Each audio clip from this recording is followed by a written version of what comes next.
The man history knows as Colonel Johnson remains shrouded in mystery. We don't know his birth name, the name given to him by his mother in whatever language she spoke before the Middle Passage stole her freedom. We don't know when he was born, or how old he was when he picked up arms in December 1831. We don't know if he was born in Africa or Jamaica, whether he remembered the taste of freedom or had known only bondage from his first breath. What we do know is that he was enslaved on Retrieve Estate in St. James Parish, one of the most productive sugar-growing regions in Jamaica. We know he was literate, part of that small but significant group of enslaved people who had somehow gained access to reading and writing despite laws designed to keep them ignorant. And we know that when the moment came to choose between submission and resistance, Colonel Johnson chose to fight.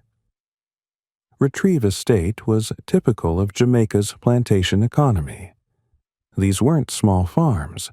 They were industrial operations designed to extract maximum profit from human suffering. Hundreds of enslaved people labored in the cane fields under the brutal Caribbean sun, cutting sugar cane by hand with machetes during harvest season. The work was back-breaking and deadly. The sugar processing itself was dangerous, with boiling vats of cane juice that could burn a person alive if they slipped. Enslaved people worked 18-hour days during harvest, sleeping only a few hours before being driven back to the fields. Plantation owners calculated that it was more profitable to work people to death and replace them with new captives from Africa than to maintain decent working conditions. Colonel Johnson lived within this system. He saw the daily violence, the casual cruelty, the way human beings were reduced to units of production in account books. He would have witnessed the whippings, the punishments designed to break spirits and bodies. He would have seen families torn apart when plantation owners sold children away from parents, husbands from wives. He would have known the names and faces of people who simply died from exhaustion, malnutrition, or injuries that went untreated because enslaved people weren't considered worth the cost of medical care. But somehow, in the midst of all that dehumanization, Colonel Johnson retained something essential. He learned to read and write, which means he had access to ideas that plantation owners desperately wanted to keep from enslaved people. He could read newspapers and pamphlets about the abolitionist movement in Britain. He could understand the political debates happening in Parliament about whether slavery should continue. He could see that the world was changing, that slavery wasn't the eternal condition that plantation owners claimed it was. And he could imagine something different, something better. He could imagine freedom. Jamaica in 1831 was a powder keg waiting for a spark. The island's demographics told the story of systematic oppression. 300,000 enslaved Africans vastly outnumbered the white population by a ratio of 12 to 1. These weren't just numbers on a census. These were human beings worked to death in the cane fields, their labor transforming Jamaica into one of the most profitable colonies in the British Empire. The sugar that sweetened tea in London drawing rooms came soaked in blood and tears. But by 1831, something had shifted in the Caribbean air. Word traveled through what enslaved people called the grapevine, that invisible network of communication that connected plantation to plantation, parish to parish. In Britain, abolitionists were gaining ground in Parliament. William Wilberforce and Thomas Clarkson had spent decades building a movement that was finally achieving political power. Enslaved people in Jamaica followed these debates as closely as any London politician. They read newspapers when they could get them. They listened to missionaries who brought news from across the Atlantic, and they began to believe that freedom might actually be possible. The white planter class felt the ground shifting beneath their feet. An economic depression had hit Jamaica hard, squeezing profits and creating an unlikely alliance between poor whites and the enslaved population. Both groups suffering under an economic system that enriched only those at the very top. The planters knew what was coming. They could feel the tension building. So they did what threatened powers always do. They made inflammatory speeches. They wrote articles attacking emancipation.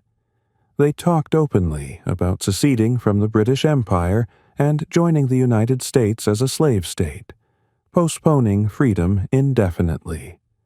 Some even spread rumors that they planned to kill all black men and keep only the women and children in bondage. Into this volatile situation stepped Samuel Sharp, a Baptist deacon known as Daddy Sharp for his leadership in the religious community. Sharp was a remarkable man, self-educated, charismatic, with the kind of moral clarity that makes ordinary people do extraordinary things. He had been following the abolitionist movement closely and had come to believe that Britain had already freed Jamaica's slaves, but that the planters were simply refusing to acknowledge it. His plan was elegant in its simplicity. After the Christmas holiday in 1831, enslaved people would simply refuse to return to work. No violence, no property destruction, just a general strike timed for maximum economic impact during the critical sugar harvest. They would demand wages, better treatment, and, most importantly, their freedom. But Sharp was no fool. He knew the planters would not surrender their wealth and power peacefully. So, while he preached nonviolence, he also made military preparations. At Retrieve Estate, he found the man who would lead those preparations, Colonel Johnson. We can only imagine the meeting where Sharp and Johnson planned their revolution. Perhaps it happened after one of Sharp's prayer meetings, where he used Bible verses about freedom and equality to inspire his followers. Perhaps it took place in the small hours before dawn, men speaking in whispers about things that could get them killed. What we know is that by December 1831, Johnson had organized approximately 150 men into what they called the Black Regiment, and somehow they had acquired 50 guns. Think about what that means. In a society designed to keep enslaved people powerless, Johnson had created a military unit. He had found weapons, stockpiled ammunition, trained men in their use. He had established a chain of command, assigned roles, developed tactical plans. This wasn't a mob. This was an army, small but disciplined, ready to fight for freedom. The logistics alone are staggering. How do you hide 50 guns on a plantation where white overseers are constantly watching? How do you stockpile ammunition without being discovered? How do you organize 150 men into a military unit when gatherings of enslaved people are strictly controlled and heavily monitored? How do you train people to fight when any hint of weapons training would result in immediate execution? Johnson must have been extraordinarily careful and extraordinarily bold. He would have needed trusted Confederates on multiple estates, people who could move weapons from hiding place to hiding place, who could recruit fighters without alerting plantation authorities. He would have needed to identify men who had military potential, who could be trained to use firearms, who wouldn't panic under fire. He would have needed safe places to practice, probably deep in the woods or mountains where overseers rarely ventured. And he would have needed to do all of this while maintaining the appearance of being a docile, obedient slave. That kind of deception, that level of organization, that ability to plan a military campaign while under constant surveillance, speaks to an intelligence and leadership ability that plantation owners insisted enslaved people didn't possess. Colonel Johnson proved them catastrophically wrong. The weapons themselves tell a story. 50 guns was a significant arsenal. These weren't homemade weapons or stolen machetes. These were firearms, probably muskets, the same type of weapons that colonial militias used. Someone had to acquire them, probably through theft from plantation armories, or purchase from sympathetic free people of color, or poor whites who had grown to resent the plantation system. Someone had to teach Johnson's soldiers how to load them, aim them, fire them. Someone had to ensure they had enough powder and shot to actually fight. This level of preparation suggests that Johnson and Sharp had been planning for months, possibly years. This wasn't a spontaneous uprising born of desperation. This was a calculated military operation with clear objectives and organized forces. The Black Regiment wasn't just a group of rebels with weapons. It was a fighting force with leadership, structure, and tactical capability. The strike began on Christmas Day, 1831. Across western Jamaica, enslaved people refused to return to the cane fields. For 2 days, there was an eerie calm, the kind of silence that comes before a hurricane. The planters sent troops to St. James Parish and anchored warships in Montego Bay Harbor with their guns trained on the town. They thought a show of force would be enough to break the strike and send people back to work. They were wrong. On December 27, 1831, fire erupted at Kensington Estate in the hills above Montego Bay. The great house burned, flames visible for miles, a signal that peaceful resistance had given way to open rebellion. Within hours, 16 more estates were burning across the western parishes, and moving through those burning fields, urging other enslaved people to join them, destroying plantation property as they went, was Colonel Johnson and the Black Regiment. The next day, December 28th, came the battle that would define Johnson's legacy. At a place called Old Montpelier, the Black Regiment encountered a local militia unit led by Colonel William Grignon. Grignon was a prominent St. James lawyer and militia commander, a powerful landowner who owned several working estates, including one at Salt Spring. He was exactly the kind of man who had everything to lose if the rebellion succeeded. He led his militia against the rebels, expecting them to scatter like frightened rabbits at the sight of armed white men. Instead, the Black Regiment stood and fought. They had stockpiled guns and ammunition. They knew how to use them. And they had something the militia lacked, the desperate courage of people who had nothing left to lose and everything to gain. The militia, shocked by the strength of the resistance, broke and ran. They retreated all the way to Montego Bay in complete disarray, leaving the rebels in control of the rural areas of St. James Parish. Let that sink in. Enslaved people, considered property under law, had defeated armed colonial forces in open combat. They had sent trained militia running for their lives. For one brief, shining moment, the Black Regiment controlled territory and struck fear into the hearts of their oppressors. The battle at Old Montpelier shattered fundamental assumptions about slavery and race that white colonists had built their entire society upon. They had convinced themselves that black people were naturally servile, incapable of courage or military skill, that they needed white masters to organize their lives. The Black Regiment's victory destroyed that mythology in a single afternoon of gunfire and smoke. Imagine what that moment must have felt like for Johnson and his soldiers.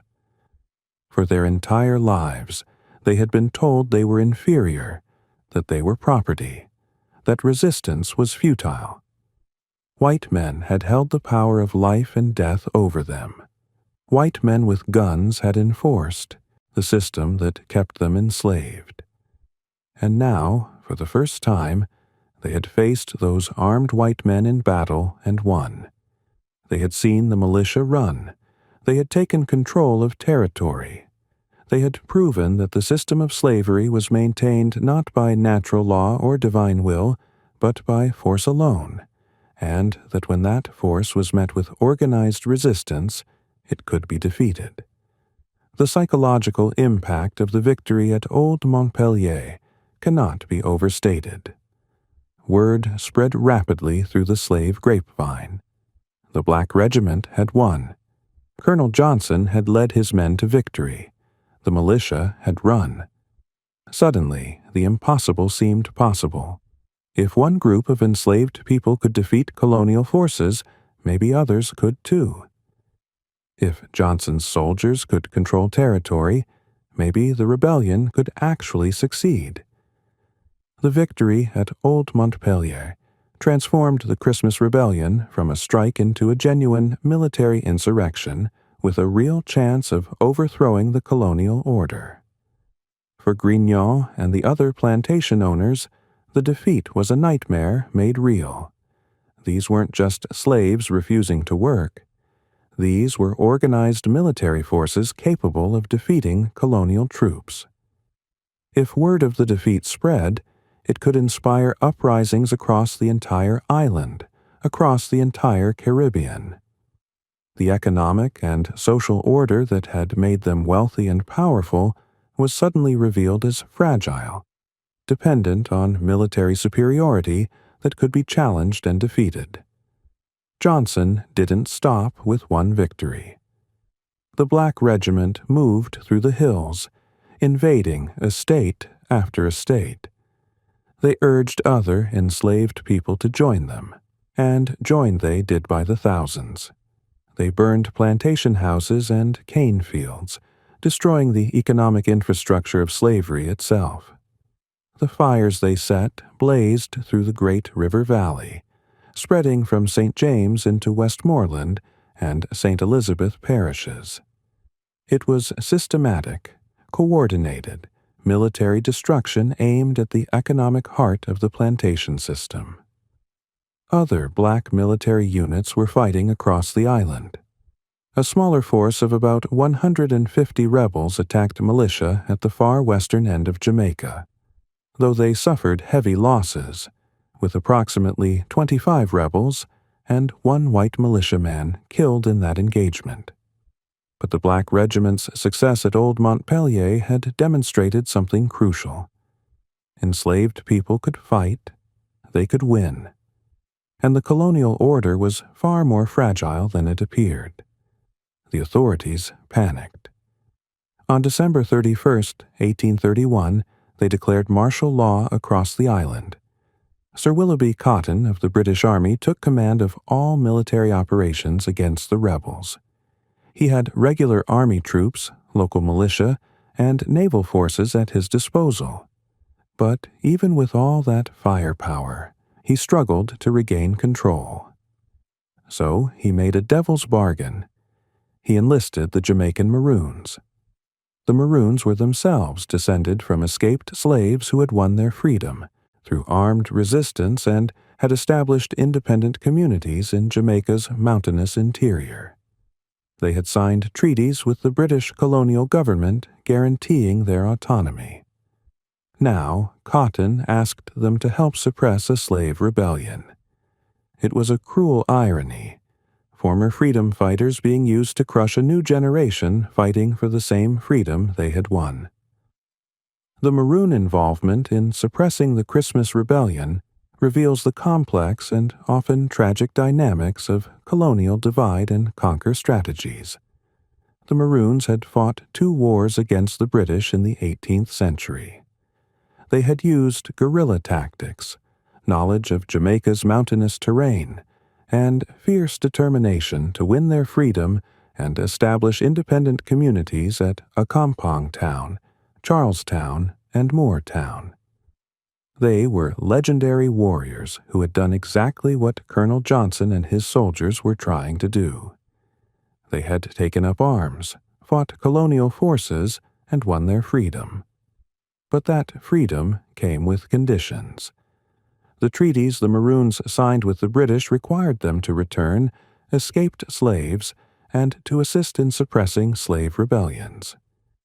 It was a Faustian bargain that guaranteed Maroon autonomy at the cost of betraying other enslaved people seeking the same freedom. The British knew exactly what they were doing. By forcing the Maroons to help suppress rebellions, they prevented alliances between the most experienced black fighters on the island and the enslaved population. They turned potential allies into enemies. The Maroons faced an impossible choice. If they refused to help suppress the rebellion, the British could declare their treaties void and destroy their communities.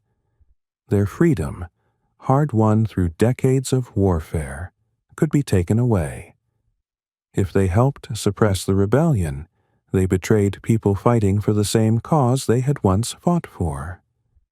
They became tools of the very system they had resisted. Different Maroon communities responded differently. Some fought half-heartedly, doing the minimum required by their treaties. Others fought with genuine commitment, perhaps seeing the rebellion as a threat to their own precarious autonomy. The Accompong Maroons, when they first attacked rebels at Katadupa, actually retreated, reporting that the rebels were too strong. It's impossible to know whether this was genuine military assessment or reluctance to fight people they sympathized with. But when they attacked again, they fought effectively, using the same guerrilla tactics they had once used against the British. At first, even the Maroons hesitated. When the Accompong Maroons attacked rebels at Katadupa, they met such fierce resistance that they actually retreated, reporting that the rebels were too strong. For a moment, it seemed possible that the rebellion might succeed. But the British Empire had not built a global slave system by accepting defeat. The Maroons regrouped and attacked again, this time successfully. They killed one of Sharp's deputies, a man named Campbell, in the assault. They captured scores of other rebels, including another of Sharp's lieutenants named Dehaney. And when the Windward Maroons from Charlestown and Moortown joined the fight against the rebels, the balance tipped decisively. These Eastern Maroons killed and captured several other rebel leaders, including a man named Gillespie. The rebellion's organized resistance collapsed by the first week of January 1832. But the fighting continued for 2 more months as rebels resorted to guerrilla tactics in Jamaica's mountainous interior. They knew those hills and valleys better than any British soldier. They used that knowledge to stay free as long as possible. History doesn't record what happened to Colonel Johnson in those final weeks. We don't know if he was killed in battle, captured by the Maroons, or executed in the brutal reprisals that followed. The historical record simply falls silent about the man who had led the Black Regiment to its victory at Old Montpellier. What we do know is horrifying. The colonial government and plantation owners unleashed a wave of violence against the rebels that dwarfed anything that happened during the actual fighting. During the 11 days of active rebellion, 14 white people were killed, and over 200 rebels died in combat.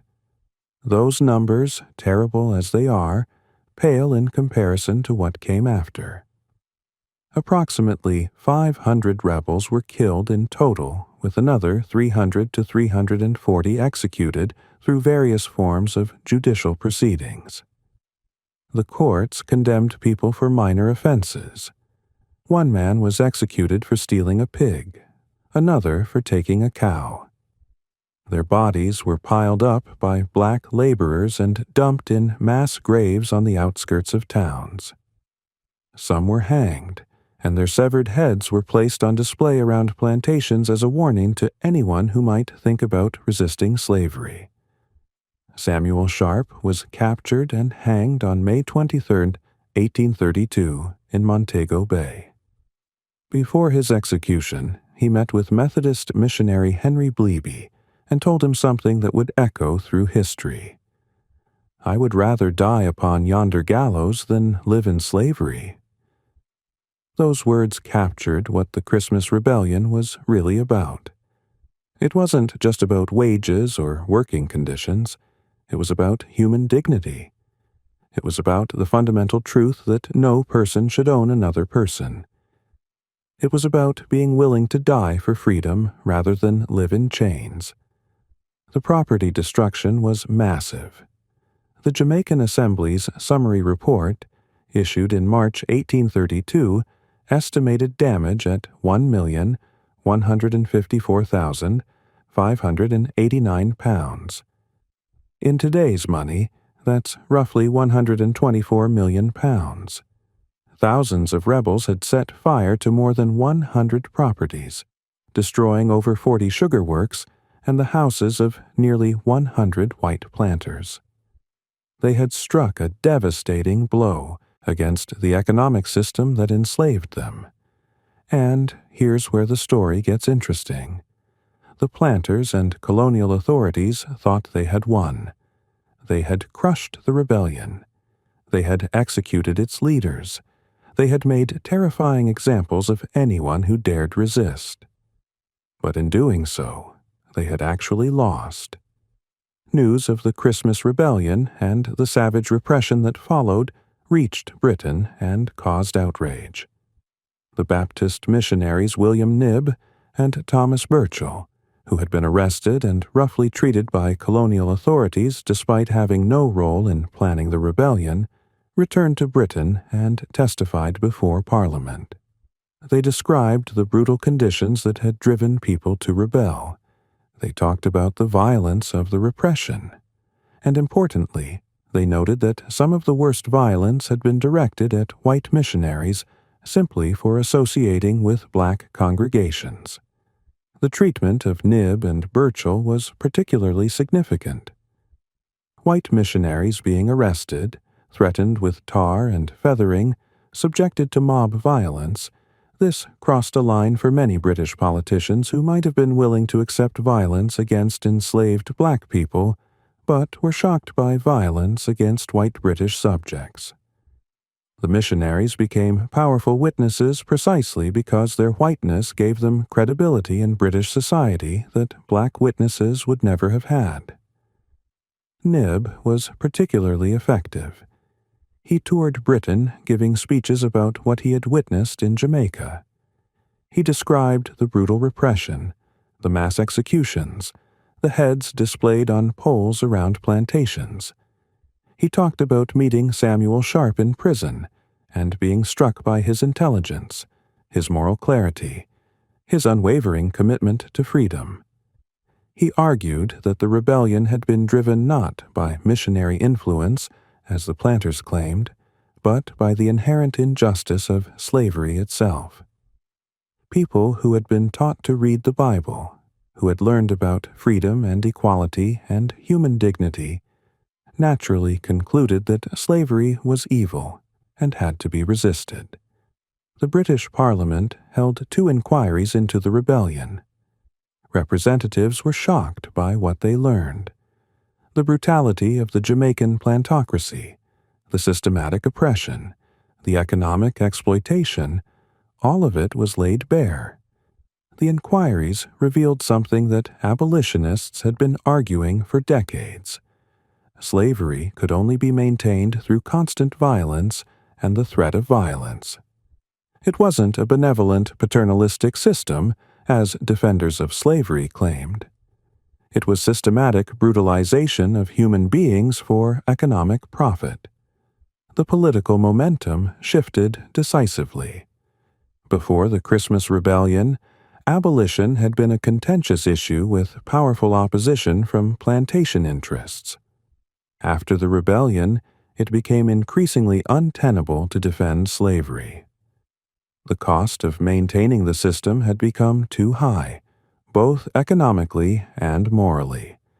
The military costs of suppressing rebellions, the damage to property, the risk of more uprisings, All of it made slavery less profitable and more dangerous. Moreover, the brutality of the repression had exposed the fundamental evil of the system. You can't claim slavery is a civilized institution and then display severed heads around plantations. You can't argue that enslaved people are content and then have to execute 300 people to restore order. The Christmas Rebellion forced Britain to confront the violence at the heart of slavery, and once that violence was visible, it became impossible to defend the system. Historians widely agree that the Christmas Rebellion accelerated the passage of the Slavery Abolition Act of 1833. The act took effect in 1834, providing for gradual emancipation, and full freedom came to Jamaica in 1838. The path from rebellion to abolition was direct and clear. The fires that Colonel Johnson's Black Regiment set in the cane fields helped burn down the entire legal framework of slavery in the British Empire. So, in the end, the rebellion succeeded. Not in the way Colonel Johnson and Samuel Sharp had hoped. They didn't win on the battlefield. They didn't force immediate emancipation through military victory. But they made slavery so costly, so dangerous, so morally indefensible that the British Empire decided it was no longer worth maintaining. The fires that Colonel Johnson's Black Regiment set in the cane fields of St. James Parish helped burn down the entire system of slavery in the British Caribbean. Today, Samuel Sharp is remembered as a national hero of Jamaica. His image appears on the $50 Jamaican banknote. The square where he was executed is now called Sam Sharp Square. His story is taught in schools. But Colonel Johnson remains almost forgotten, known only by the military title he gave himself and the estate where he was enslaved. We don't even know if he survived to see the freedom that his fighting helped bring about. This historical amnesia isn't unusual. Military leaders of slave rebellions are often erased from history or reduced to footnotes, especially when they actually won battles against colonial forces. The comfortable narrative of abolition prefers to focus on white abolitionists and peaceful resistance, on gradual progress achieved through moral persuasion. It's less comfortable to acknowledge that enslaved people took up arms, organized military units, and defeated colonial armies in combat. It's less comfortable to acknowledge that violence and the threat of violence played a crucial role in ending slavery. There's a pattern here worth examining. Across the Americas, military leaders of slave rebellions tend to disappear from historical memory or get transformed into something less threatening. Nat Turner becomes a religious fanatic rather than a military strategist. Toussaint Louverture gets remembered more for his negotiations than his battlefield victories. Denmark Vesey's careful military planning gets minimized in favor of focusing on his religious motivations. And Colonel Johnson, who led troops to victory against colonial forces, is reduced to a footnote in the story of the Christmas Rebellion. This erasure serves a purpose. It allows societies to tell themselves comfortable stories about how slavery ended. In these stories, slavery was abolished through the moral awakening of white people, through parliamentary debates and legislative action, through peaceful protest and moral suasion. Violence, when it appears, is either minimized or portrayed as counterproductive. The role of armed resistance in actually ending slavery gets pushed to the margins of historical consciousness. But the truth is more complex and more interesting.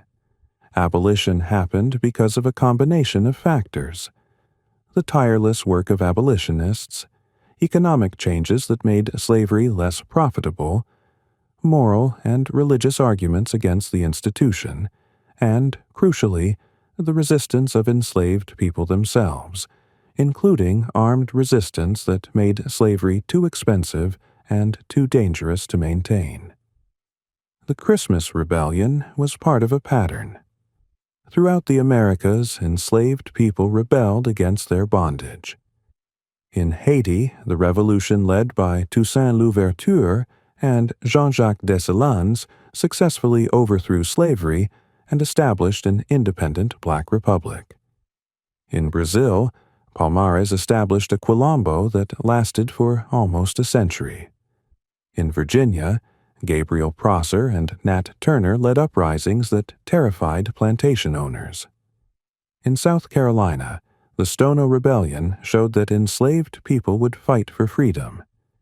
Each of these rebellions, successful or not, demonstrated that slavery could only be maintained through constant violence and the threat of violence. The accumulation of these rebellions, the constant threat of insurrection, the military costs of suppressing uprisings, all of this made slavery increasingly untenable. The Christmas Rebellion was the largest slave uprising in British Caribbean history. It demonstrated that enslaved people could organize on a massive scale, that they could win battles against colonial forces, and that the system of slavery was far more fragile than it appeared. That demonstration, more than any parliamentary debate, made abolition not just morally necessary but practically inevitable. But the truth is worth remembering.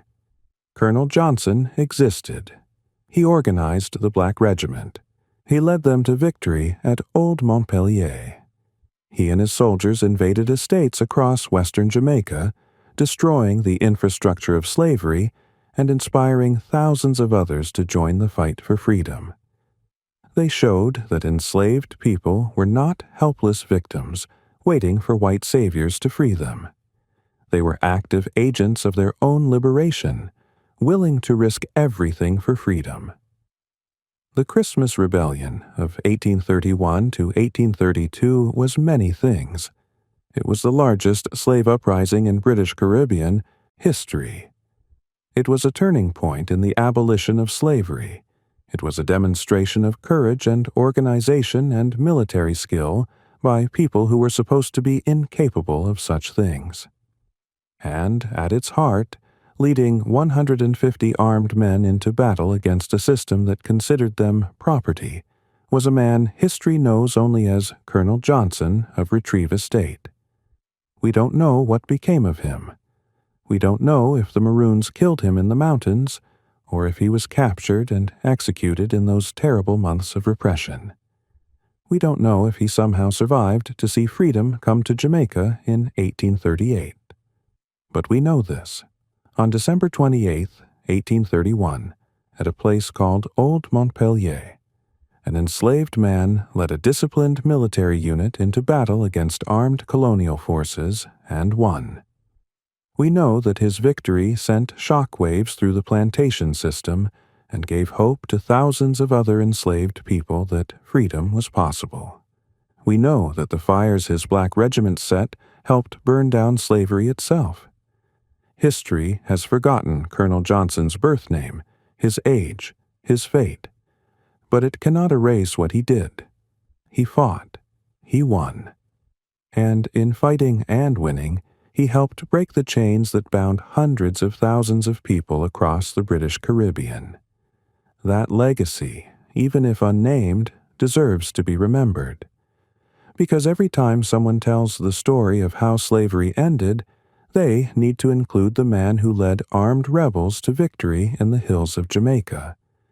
The man who proved that enslaved people would fight for their freedom, and that when they fought, they could win. Colonel Johnson and the Black Regiment showed the world something that the plantocracy desperately wanted to hide: that slavery could only be maintained through overwhelming force, and that when enslaved people organized and fought back, the system was far more fragile than it appeared. Their battle at Old Montpelier, their campaign through the western parishes, their very existence as an organized military force, all of it exposed the fundamental weakness of a system built on human oppression. The Christmas Rebellion failed in its immediate goals, but it succeeded in its larger purpose. It made slavery too expensive, too dangerous, too unsustainable to continue. It forced the British Empire to confront the violence at the heart of the plantation system, and it demonstrated that enslaved people were willing to die for freedom, a fact that made the entire system morally and practically untenable. So, when we tell the story of abolition, we need to tell the whole story.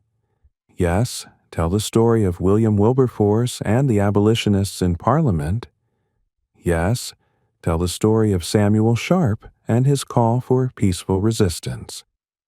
But also tell the story of Colonel Johnson, the man who organized 150 enslaved people into a fighting force, armed them with 50 guns, led them into battle against colonial militia, and won.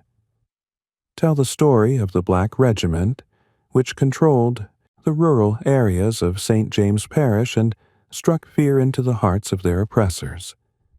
Tell the story of the fires that burned across western Jamaica, destroying the economic infrastructure of slavery. Because that's how slavery really ended.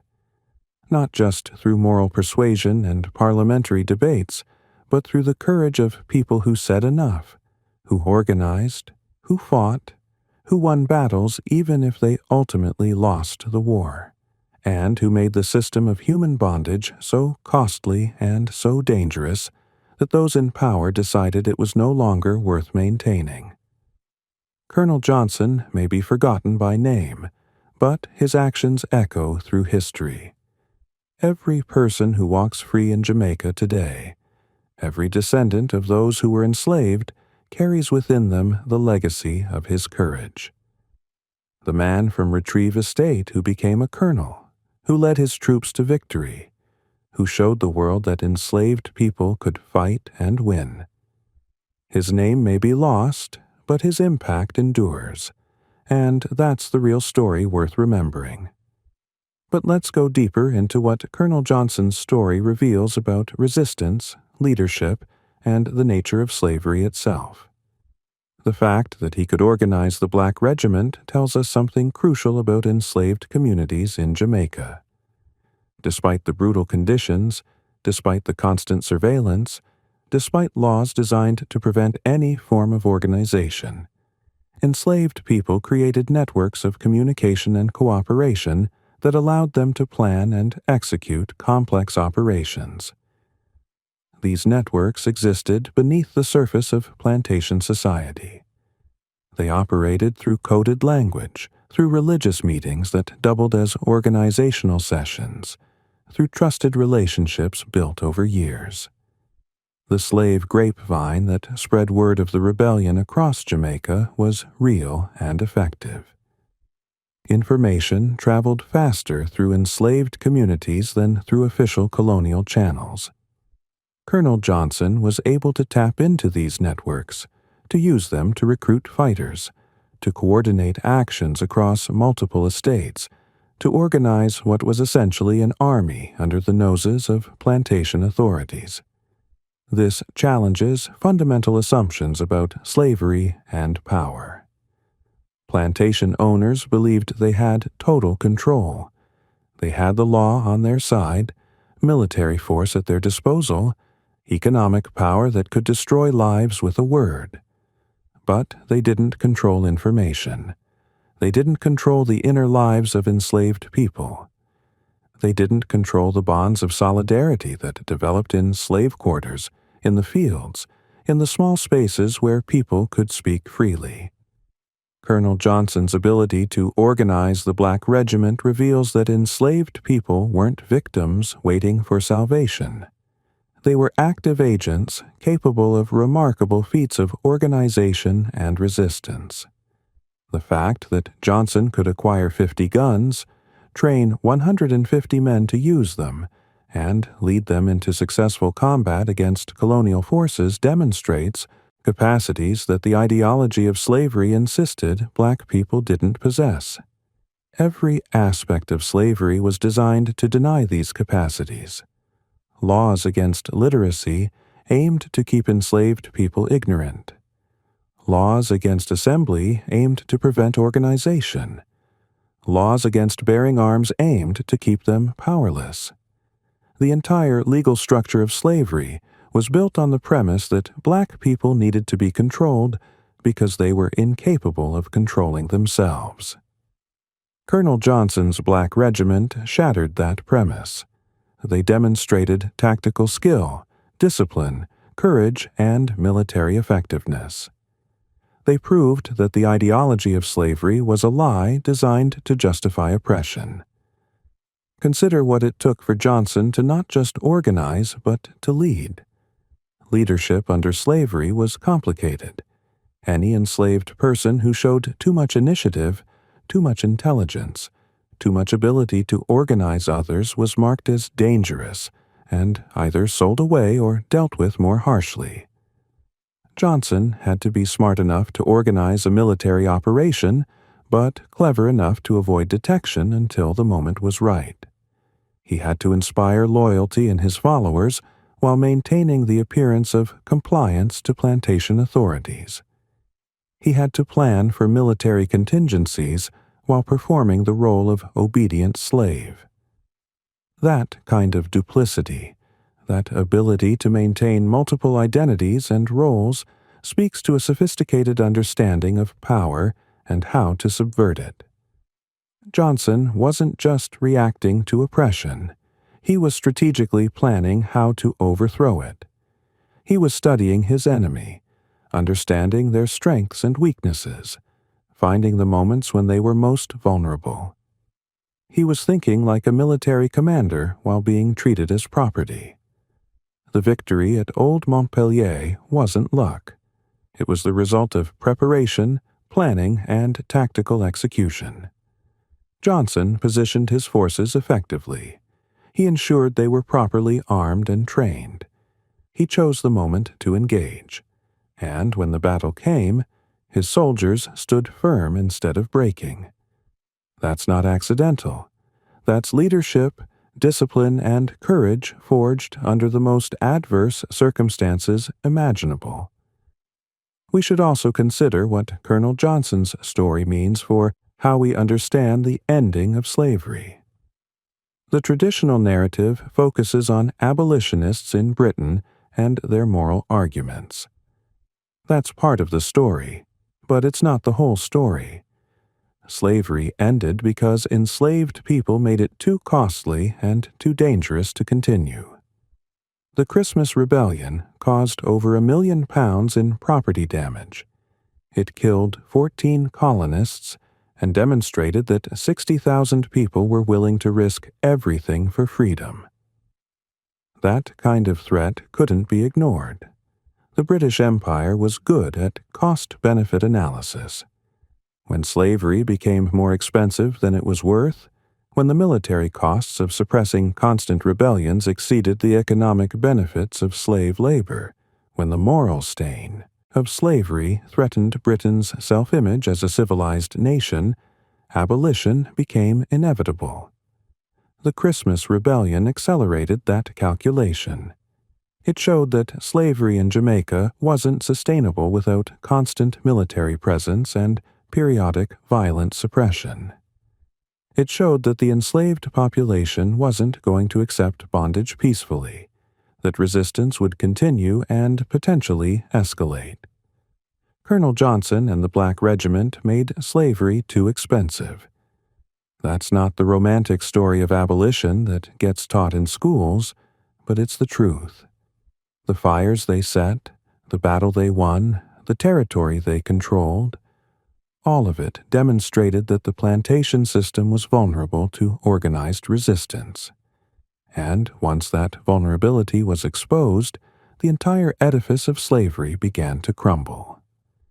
Think about the courage it took to do what Johnson did. He knew the risks. He had seen what happened to rebels who were captured. He knew about the brutal executions, the torture, The public displays of broken bodies meant to terrorize others into submission. He knew that leading a rebellion meant almost certain death if caught. And he did it anyway. He organized his forces, trained his soldiers, led them into battle, not because he didn't understand the risks, but because he understood that some things are worth dying for. Freedom is worth dying for. Dignity is worth dying for. The chance to strike a blow against a system of oppression so total that it claimed ownership of human beings, that's worth dying for. We don't know if Colonel Johnson survived the Christmas Rebellion. We don't know if he was killed in battle, captured and executed, or if he somehow escaped into the mountains and lived to see freedom come to Jamaica in 1838. But we know this. On December 28, 1831, he led his troops into battle against armed colonial forces and won. For that one afternoon, he and his soldiers controlled their own destiny. They weren't property. They weren't slaves. They were free men fighting for freedom. And they won. That victory, brief as it was, mattered. It inspired others. It terrified the plantation owners. It exposed the weakness of the system. It contributed to the political momentum that led to abolition. Colonel Johnson's name might be forgotten, but his actions changed history. Every person freed by the Abolition Act owed something to the courage of Johnson and his soldiers. Every person who lives free in Jamaica today is the beneficiary of their sacrifice. History has a habit of forgetting military leaders of slave rebellions. It's more comfortable to remember peaceful resistors and white abolitionists than armed black men who organized military units and won battles against colonial forces. But comfort isn't truth. The truth is that slavery ended because people fought against it, sometimes with words and sometimes with weapons. The truth is that Colonel Johnson organized the Black Regiment, led them to victory at Old Montpelier, and showed the world that enslaved people could fight for their freedom and win. That truth deserves to be remembered, even if the man's name has been lost to time.